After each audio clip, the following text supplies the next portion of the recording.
168 hours from hearing those magic words. We are 10,080 minutes out from hearing the WNBA is in a lockout. Yup, that's right. We are 1 week away from the WNBA releasing a statement, from the Players Association releasing a statement, letting us all know a deal hasn't been agreed upon. There has been no deal made, and there currently is a lockout. All these players rehabbing at facilities, see ya, wouldn't want to be it. Yeah, Caitlin, that includes you. The players don't want to give up anything, they're just demanding everything. That's not a negotiation, that's a holdup, declared one observer, summing up the WNBA players' uncompromising stance on the CBA. This aggressive position has escalated tensions, bringing the league to the brink of a lockout just days away. With critical deadlines looming, the Players Association fired back at NBA Commissioner Adam Silver, accusing the league of bad math and intentionally undervaluing their labor. But Silver was ready with a direct, calculated response that cut through the noise, making it clear their vision for a deal was fundamentally flawed from the start. He refused to let their narrative stand, setting the stage for a dramatic showdown. And the players' side. Thank you, Adam Silver, for stepping up and being the adult in the room. Both sides of these ladies have been acting just like kids. They've been acting like kids. You got the players demanding certain things just because they feel like Caitlin Clark has it, like personal security and all types of stuff. This has been nonsense. This has been nonsense. It looked like there's been no progression, and Adam Silver is stepping in and making sure that the CBA gets done. We are going to get into this. Welcome to Keep the Vision. Make sure you like, comment, subscribe, share the channel, hit that bell notification. Let's rock.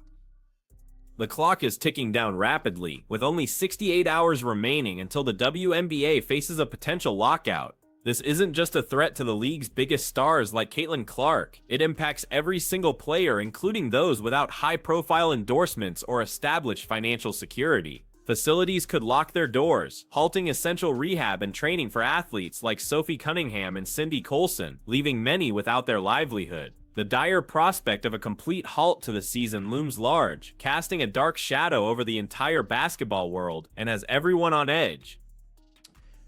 The behavior that we've seen from the Players Association is nothing shy of immature. It's nothing short of, oh, goodness gracious, I don't know how. Team Kathy over here. Team WNBA. Team WNBA owners over here. Yeah.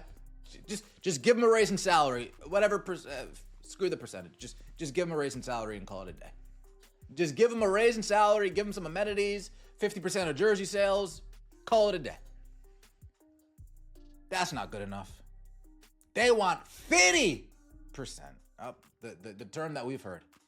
In a sharp retort, WNBA Executive Director Terry Carmichael Jackson accused the league of trying to run out the clock and put lipstick on a pig. She claimed their proposed system intentionally undervalues players, arguing it isn't tied to the business growth the players are actually driving. The Players Association directly challenged the league's transparency and accountability, especially after management dared to label any part of its proposal uncapped. This confrontational statement ignited a firestorm, escalating the already tense negotiations.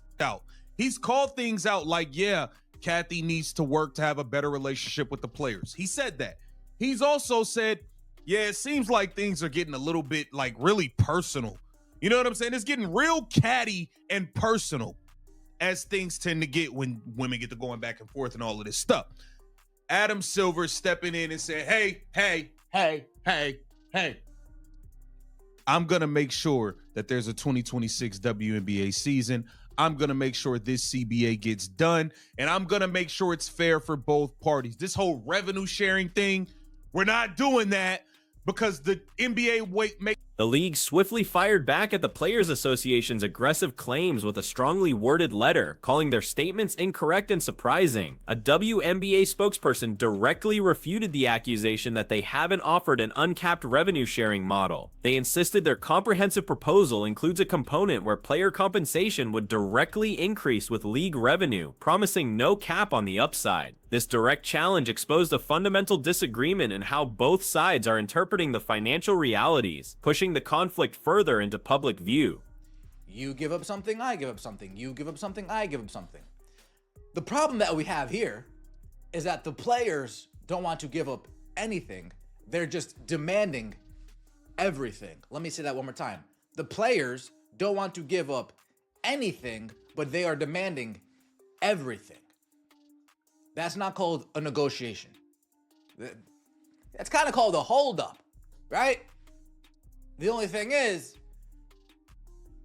ain't too much to hold up.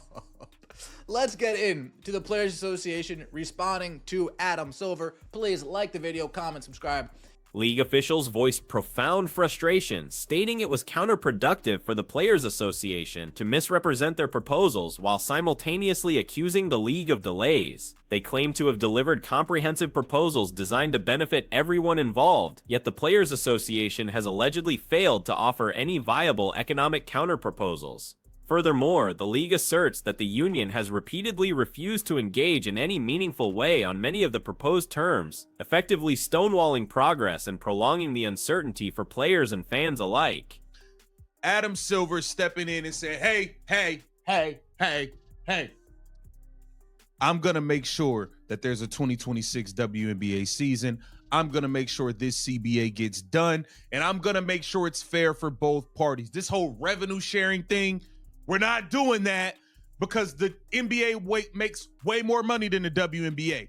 But I can give you a hard number that you guys need to accept where you'll be happy with the money. All this other nonsense, trying to play in this league, that league, trying to get everything Caitlin Clark got, it ain't happening. Adam Silver stepping in, being the adult in the room. The frustration boiled over into a scathing personal attack, with one commentator labeling the Players Association's negotiators spiteful, entitled, delusional individuals. This harsh assessment stemmed from their perceived "our demands" or nothing attitude, suggesting they refuse to come to the table unless all their demands are met without compromise. This portrayal paints a picture of negotiations less as a give and take and more as a unilateral ultimatum, further polarizing the discussion and making a resolution seem even more distant. Don't want to give up anything, but they are demanding everything. That's not called a negotiation. That's kind of called a holdup, right? The only thing is, ain't too much to hold up. Let's get into the Players Association responding to Adam Silver. Please like the video, comment, subscribe if you enjoyed. Let's get into this. WNBPA Executive Director Terry Carmichael Jackson's statement in response to NBA Commissioner Adam Silver. When the players opted out a year ago, they made it clear they wanted a salary system. Adam Silver directly dismantled the players' core demand for a 50% revenue share, asserting, "Share isn't the right way to look at it." He powerfully underscored the immense revenue disparity between the NBA and WNBA, explaining that a direct percentage comparison is misleading. Instead, Silver argued, the focus should be on absolute numbers regarding player earnings. This direct rebuttal from the commissioner himself immediately shifted the narrative, forcing the Players Association to confront the economic realities of their league, setting a firm boundary. With the money, all this other nonsense, trying to play in this league, that league, trying to get everything Caitlin Clark got, it ain't happening. Adam Silver stepping in, being the adult in the room, and putting his foot down. Let's take a listen to what he had to say, and there's also an article with more. Here, WNBA, as you know, they're calling for players in the WNBA are calling for more money. They 9%, I believe, accordingly. They get 9% of total revenue compared to roughly 50% of the revenue of NBA players. Should they be getting a larger share of the revenue in the WNBA?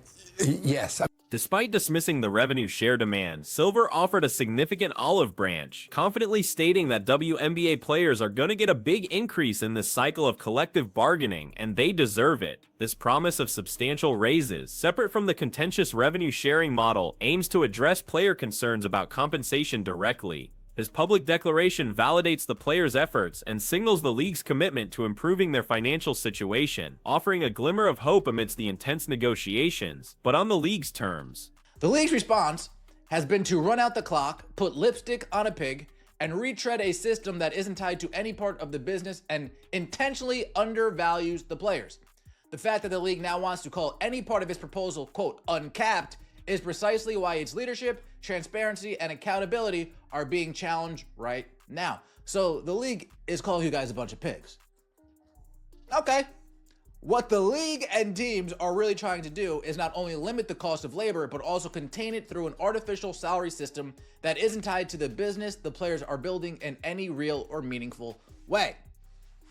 You know they know it's bad when the current WNBA salary structure paints a stark picture of the financial hurdles players face, with standard base salaries ranging from just $66,000 to $249,000, all operating under a modest $1.5 million team salary cap. These figures fuel the players' frustration, epitomized by their Pay Us protest shirts worn during the All-Star game. This clear message underscores their deep dissatisfaction with current earnings, highlighting the gap between their contributions and their compensation and pushing for a truly transformative deal. Or more money. They 9%, I believe, accordingly.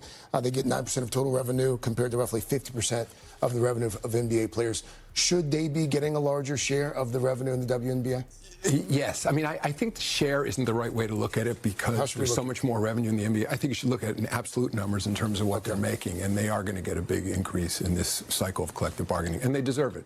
All right, you heard him. Share, the word share is not the right way to look at this because the NBA is bringing in so much more revenue than the WNBA. So he's letting it be known. Listen, that whole the impact of stars like Caitlin Clark has been directly leveraged by players in their demands. They are now pushing for elements like personal security, citing Clark's experience, as well as broader issues like improved benefits and softer salary caps.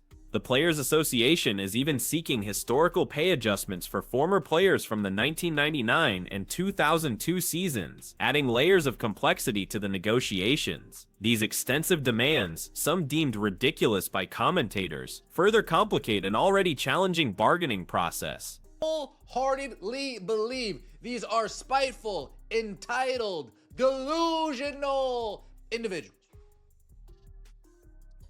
We have our demands, and if you can't meet our demands, we're not coming to the table. Does that sound about right to you guys? Sounds right to me.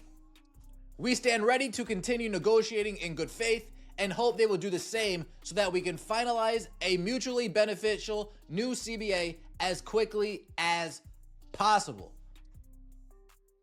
Yeah, I agree. Whatever the league says, I'm going to agree with. Anti-Players Association over here.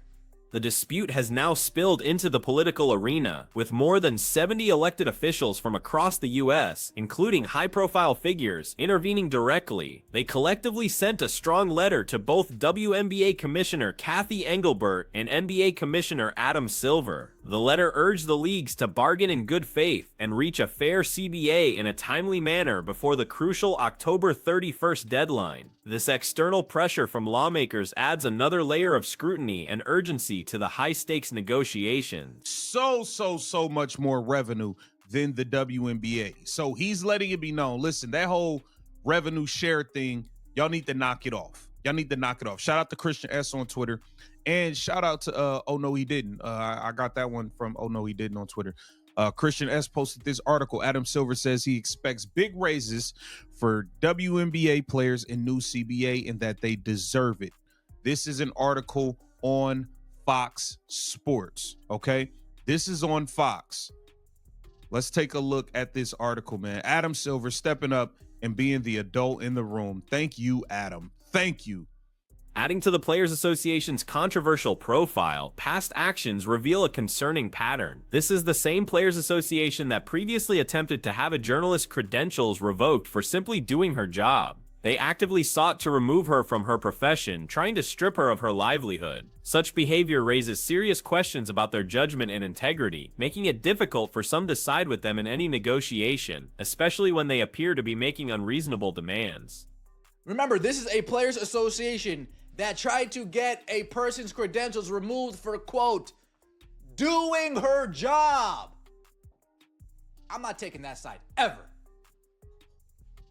Ever. Right? Once we have that epiphany moment, wait, these are people that made up a situation in their mind, felt so much offense to it, felt like they were a victim to a person doing their job, they went out of their way to actually get this person removed from her job and had her credentials pulled.